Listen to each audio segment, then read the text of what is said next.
Muito bem, meus irmãos, nós iremos nos preparar agora para a meditação na mensagem da Palavra de Deus e peço que os irmãos abram suas Bíblias em primeira carta de Paulo aos Coríntios, capítulo 15. Primeira carta de Paulo aos Coríntios, capítulo de número 15, versículo 51.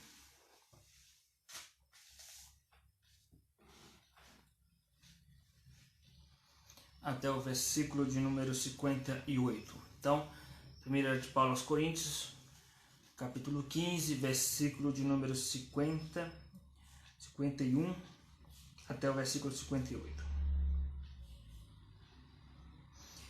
Eis que vos digo um mistério, nem todos dormiremos, mas transformados seremos. No momento, no abrir e fechar de olhos, ao ressoar da última trombeta, a trombeta soará, os mortos ressuscitarão incorruptíveis, e nós seremos transformados. Porque é necessário que este corpo corruptível se revista da incorruptibilidade, e que o corpo mortal se revista da imortalidade. E quando este corpo corruptível se revestir da incorruptibilidade, e o que é mortal se revestir da imortalidade, então se cumprirá a palavra que está escrita: tragada foi a morte pela vitória. Onde está, ó morte, a tua vitória? Onde está, ó morte, o teu aguilhão? O aguilhão da morte é o pecado, e a força do pecado é a lei. Graças a Deus que nos dá vitória por intermédio de nosso Senhor Jesus Cristo. Portanto, meus amados irmãos, sede firmes, inabaláveis e sempre abundantes na obra do Senhor, sabendo que no Senhor o vosso trabalho não é vão. No Senhor o vosso trabalho não é vão. Meus irmãos, vamos orar agora para que Deus fale aos nossos corações. Vamos orar. Senhor nosso Deus, nós queremos te agradecer pela vitória que nós temos por intermédio de nosso Senhor Jesus Cristo. Te agradecer por tua graça, tua misericórdia, tua assistência. E queremos te pedir que teu Espírito Santo abra nossos olhos espirituais para entender as maravilhas da tua lei. Abra os nossos olhos espirituais para entender os mistérios da tua graça, Pai. Nos faça entender, porque nós dependemos do teu Espírito Santo para entender a tua palavra. Nós dependemos porque a tua palavra diz que o Espírito Santo nos fará lembrar de todas as coisas que nos foram ditas por nosso Senhor Jesus Cristo. Então, abra nossos olhos, transforma nossos corações para que seja uma terra fértil a tua palavra. E ser conosco em nome de Jesus. Amém. Meus queridos irmãos, nós estamos aproveitando aí o calendário de nosso país para reforçar a questão da ressurreição de Cristo. Quando eu digo que nós estamos aproveitando, significa, na verdade, que nós já falamos da ressurreição de Cristo sempre em nossos afazeres, em nossas atividades eclesiásticas. Nós de quando em quando estamos sempre reforçando a ressurreição e a morte de Cristo Jesus, porque é um evento que não deve ser lembrado apenas uma vez por ano. No entanto, como o nosso calendário comemora a ressurreição de Cristo nesta data, nós vamos aproveitar o ensejo para dar uma ênfase com uma perspectiva clara das Escrituras sobre o real significado da ressurreição de Cristo e suas implicações para nossas vidas. Então, nesse sentido, nós iremos estudar nesta manhã as implicações da ressurreição de Cristo, as implicações da ressurreição de Cristo e da nossa ressurreição por conseguinte. Meus irmãos, no período da igreja primitiva, na igreja de Corinto, havia um grupo de cristãos que estavam ensinando que não iria existir ressurreição dos mortos. Alguns estudiosos acreditam que esse grupo estava sendo influenciado pelo gnosticismo do primeiro século, né? E esse tipo de estrutura filosófica, e ao mesmo tempo que se dizia cristã, eles partiam do pressuposto que o corpo é uma coisa má, uma coisa ruim. E como o corpo é uma coisa ruim, não faz sentido Deus ressuscitar esse corpo para reaproveitá-lo, vamos dizer assim, na perspectiva deles. Então, esse grupo estava ensinando que não haverá ressurreição dos mortos, porque o nosso corpo é um corpo corruptível, é um corpo que é pecaminoso, cheio de impurezas, então Deus não iria ressuscitá-lo. Então, para corrigir esse tipo de pensamento, Paulo vai trazer aqui as implicações da nossa ressurreição para a nossa vida prática, para a nossa vida cristã. E ele também vai trazer as implicações da ressurreição de Cristo.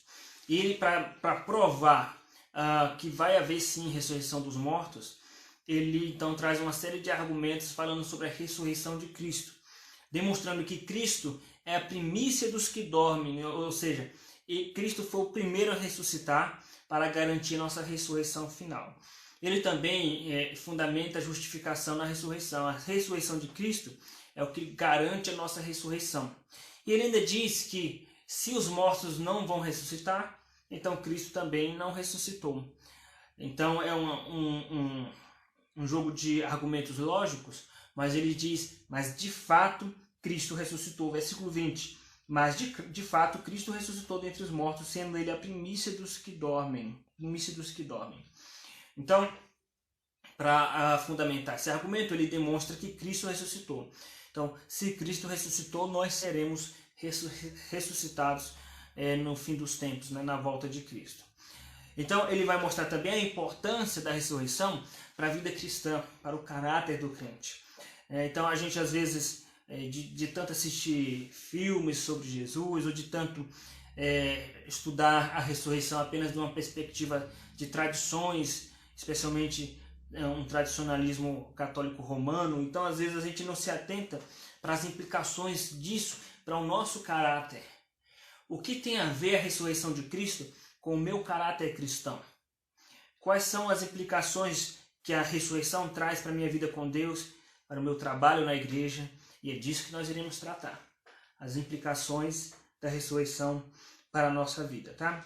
Então, a primeira implicação da ressurreição, meus irmãos. A ressurreição de Cristo implica, em primeiro lugar, em vitória. Vitória sobre a morte. Versículo de número 51 a 56. Eis que vos digo um mistério. Nem todos dormiremos, mas transformados seremos todos. Num momento, no abrir e fechar de olhos, ao ressoar da última trombeta. A trombeta soará, os mortos ressuscitarão incorruptíveis e nós seremos transformados. Porque é necessário que este corpo corruptível se revista de incorruptibilidade, e o corpo mortal se revista de imortalidade. E quando este corpo corruptível se revestir de incorruptibilidade, e o que é mortal se revestir de imortalidade, então se cumprirá a palavra que está escrita: tragada foi a morte pela vitória. Onde está, a morte, a tua vitória? Onde está, a morte, o teu aguilhão? O aguilhão da morte é o pecado, e a força do pecado é a lei. Então, meus irmãos, o que significa a ressurreição de Cristo? A ressurreição de Cristo implica em vitória sobre a morte, porque a ressurreição de Cristo garante a nossa ressurreição. E a nossa ressurreição, de fato, será o último sinal da vitória sobre a morte. Por que vitória sobre a morte? Porque quando nós ressuscitarmos, meus irmãos, a morte de fato será tragada. Tragada foi a morte pela vitória. Ou seja, vai se cumprir o que está escrito em Apocalipse capítulo 21, que não haverá mais morte, nem luto, nem dor, quando Cristo voltar. Tá? E isso vai acontecer através da transformação do nosso corpo e através da ressurreição dos mortos, com a transformação dos seus corpos também. Aqueles que estão mortos ressuscitarão num corpo incorruptível. Nossos corpos, os que estarão vivos, serão transformados num corpo incorruptível e num corpo imortal. Então, meus irmãos, é a vitória final sobre a morte. Então, a morte de Cristo garante a nossa ressurreição. E a nossa ressurreição é um sinal vívido da nossa vitória sobre a morte. Vitória que nós temos por intermédio do nosso Senhor Jesus Cristo, como diz o versículo 57. Graças a Deus que nos dá a vitória por intermédio de nosso Senhor Jesus Cristo. Observe que essa estrutura de ressurreição de nossos corpos faz parte, na verdade, de toda uma macroestrutura de restauração. Deus vai restaurar nossos corpos, mas Ele também vai restaurar todas as coisas, Ele vai restaurar a criação. Como está escrito em Apocalipse 21, eis que faço novas todas as coisas. O sol já não existirá, o mar já não existirá, Ele traz um novo céu e uma nova terra. Está escrito em Mateus 20, capítulo 5. Os mansos herdarão a terra. E Romanos capítulo 8 diz que a criação aguarda a redenção, a transformação final. Então, a primeira implicação da ressurreição, meus irmãos, é que a ressurreição implica em vitória sobre a morte. Os apóstolos e os cristãos do primeiro século, eles absorveram essa verdade de forma tão profunda, com tamanha certeza de que eles seriam ressuscitados ao final, que a vida aqui na Terra não fazia mais sentido no sentido prioritário. Eles viviam aqui na Terra, eram bons pais, boas mães, bons esposos, bons filhos, boas esposas, bons trabalhadores, bons crentes, mas de maneira circunstancial e secundária, porque a prioridade para eles era simplesmente a esperança da glória. Então, quando eles foram presos, quando eles foram perseguidos, quando eles morreram alegres diante do Senhor, porque eles tinham certeza que essa morte era passageira, a vida eterna estava garantida, eles mantinham foco nessa esperança da ressurreição eterna. Talvez a cristandade contemporânea, talvez o cristianismo de nossos dias, seja um cristianismo mais frágil, mais fragilizado, porque está com a perspectiva futura muito fragilizada e mantendo seus olhos fixados nas coisas desta terra. Por isso, Paulo nos diz em Filipenses que nós temos que manter nossas mentes nas coisas lá do alto. E entre essas coisas do alto está a certeza da ressurreição, a vitória final. Porque quando nós estamos focados nessa vitória final, nós podemos concluir que ainda que nós venhamos a perecer neste mundo por perseguição, pressão, tribulações, crises ou até a morte, isso tudo é passageiro. Há uma vitória garantida. Então, meus irmãos, a primeira implicação da ressurreição é a vitória. A segunda implicação da ressurreição é gratidão. Acreditar e crer na ressurreição deve gerar em nossos corações gratidão. Versículo de número 57. Graças a Deus que nos dá a vitória por intermédio de nosso Senhor Jesus Cristo. Eu tenho que dar graças a Deus pela ressurreição de Cristo Jesus. Eu tenho que dar graças a Deus pela ressurreição final de nossos corpos que está garantida. Então isso significa, meus irmãos, que nós temos que ter um coração grato. Não é simplesmente dizer graças a Deus da boca para fora. Não é honrar a Deus apenas com os lábios. O que prova realmente se nós somos gratos, meus irmãos, são as tribulações. As tribulações que nós passamos é uma prova de Deus para testar nossa gratidão. Nós estamos vivenciando dias muito difíceis. A Bíblia diz em Efésios capítulo 5 que os dias são maus. Vede prudente como andais, não como nécios, mas como sábios, porque os dias são maus. De fato, os dias são maus. Se eram maus nos dias de Paulo, quanto mais em nossos dias, que a iniquidade está evidentemente mais aguda, em que as tribulações têm nos alcançado, os sinais dos tempos. Estamos aí numa iminente crise econômica, estamos enfrentando um vírus letal, a população está muito angustiada, o semblante das pessoas está um semblante triste, um semblante angustiado, tenso. Você olha para as pessoas na rua, as pessoas estão assim meio aéreas, meio pensativas, assim, com o coração angustiado, entristecidos. Por quê? Porque eles não têm esperança. Mas nós temos esperança, porque, como diz Paulo na sua carta aos Coríntios, que se a nossa esperança se limita a este mundo, nós somos os mais infelizes dos homens.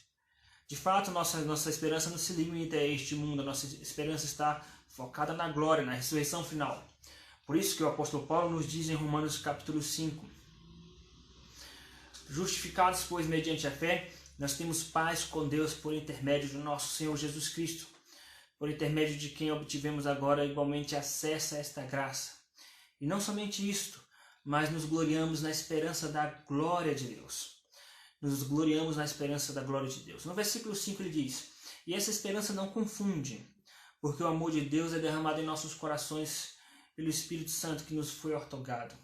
Em Romanos capítulo de número 8, Paulo diz, na esperança fomos salvos. A esperança que se vê não é esperança.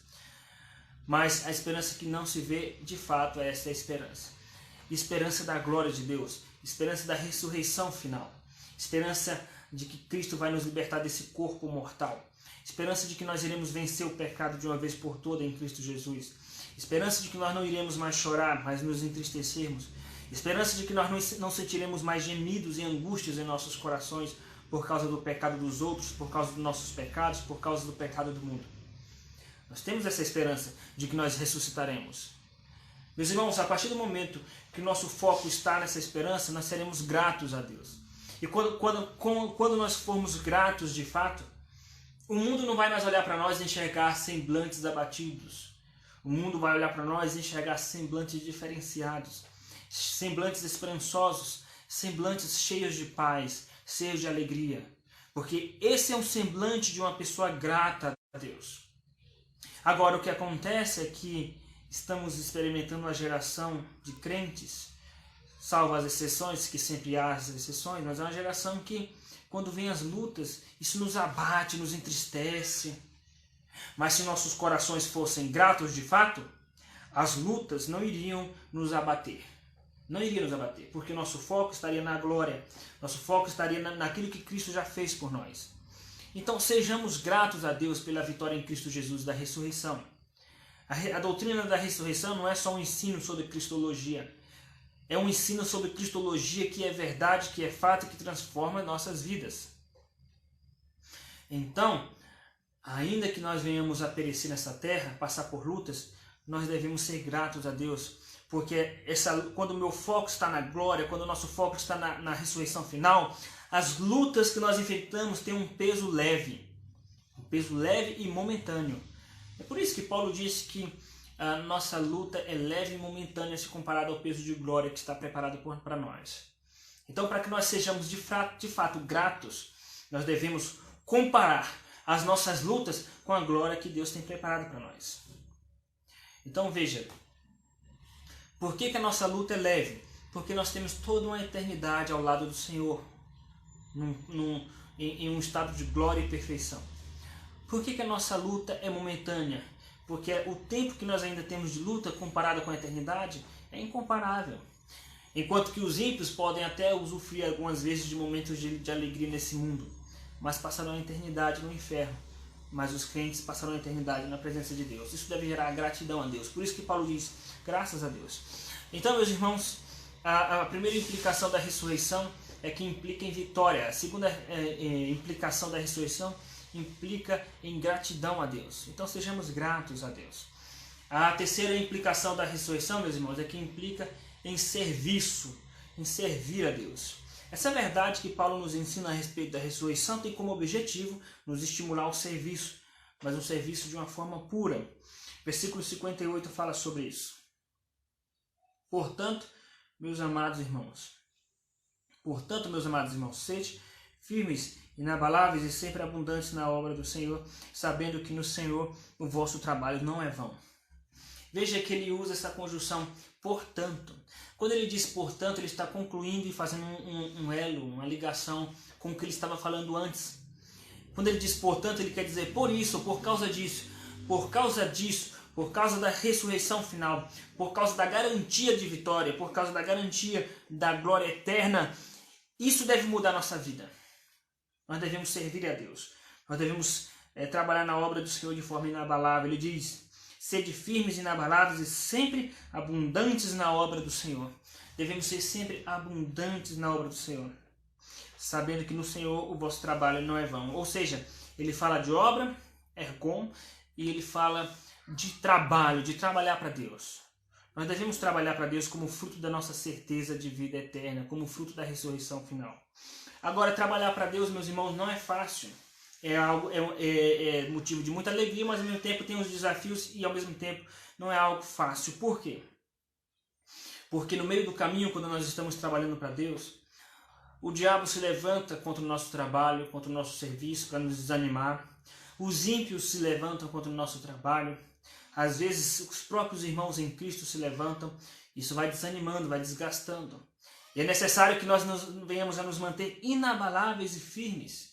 E como nos mantermos inabaláveis e firmes na obra do Senhor, diante de circunstâncias adversas, de questões que podem tentar nos desanimar?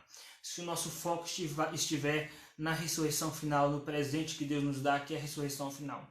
Se o nosso foco estiver nesse presente, na coroa da vida eterna, então nós vamos nos manter inabaláveis. Então, sede firmes, inabaláveis e abundantes na obra do Senhor. E para você conseguir isso, você tem que ter certeza de que Deus te ama. Por isso, o versículo 58 diz: portanto, meus amados irmãos, nós somos irmãos amados. Paulo chama os crentes de irmãos seus, meus irmãos. E amados. Amados por quem? Amados por Deus. De fato, nós somos amados por Deus. A ressurreição é a prova de que Deus nos ama. Então eu tenho que trabalhar para Deus porque Deus me ama. Eu não tenho que trabalhar para Deus para ser mais amado por Deus. Existem pessoas que trabalham na obra do Senhor de maneira incansável, leem muito a Bíblia, oram muito, fazem muitas coisas no reino de Deus, procurando ser cada vez mais aceito por Deus, aceito pelas pessoas. E quando ela não é aceita pelas pessoas, o seu trabalho não é bem aceito pelas pessoas, recebe críticas e a pessoa desanima quando não é bem aceito por Deus. Ela acha que não é bem aceito por Deus porque ela está trabalhando com um foco errado. Ela está trabalhando para ser amada por Deus, para ser amada pelas pessoas. Nós temos que trabalhar porque nós somos amados. Nós já somos amados pelas pessoas. Por Deus é que nós somos amados. Se as pessoas nos amam ou não, isso é secundário. Isso importa, mas é secundário. O que mais importa e que é prioritário é ser amado por Deus. É isso que importa de fato. Por isso Paulo diz que nós somos amados por Deus. A ressurreição é uma prova disso. E se você tem essa certeza do amor de Deus, então você vai se manter firmes, inabaláveis e sempre crescendo na obra do Senhor. Sabendo que no Senhor nosso trabalho não é vão, diz o versículo 58. Ou seja, quando é que o meu trabalho é vão? Meu trabalho é inútil na igreja quando eu trabalho para mim mesmo, quando eu trabalho para receber elogios, quando eu não suporto uma crítica. Significa que tudo que eu fiz foi por água abaixo, tudo que eu fiz foi inútil. Não importa se você plantou igrejas, abriu igrejas, não importa se você ganhou 200 almas para Cristo, se você, quando recebe crítica, se desanima por causa disso, desanima na obra do Senhor, porque o seu trabalho é inútil, é em vão. Quando você trabalha para receber elogios ou reconhecimento, então porque o seu trabalho ele é um trabalho em vão. Então nós temos que trabalhar focados em Cristo, trabalhar no Senhor, não em nós mesmos. Meus irmãos, essas são as implicações da ressurreição de Cristo e da nossa ressurreição final. Implica em vitória, gratidão e implica em serviço. Vitória, gratidão e serviço. Quando nós mantemos o foco na ressurreição final, então nós estamos mantendo o foco na esperança da vitória final. Nós nos tornaremos pessoas mais gratas e trabalharemos e serviremos a Deus de uma maneira correta. De fato, essas são as implicações da ressurreição de Cristo Jesus.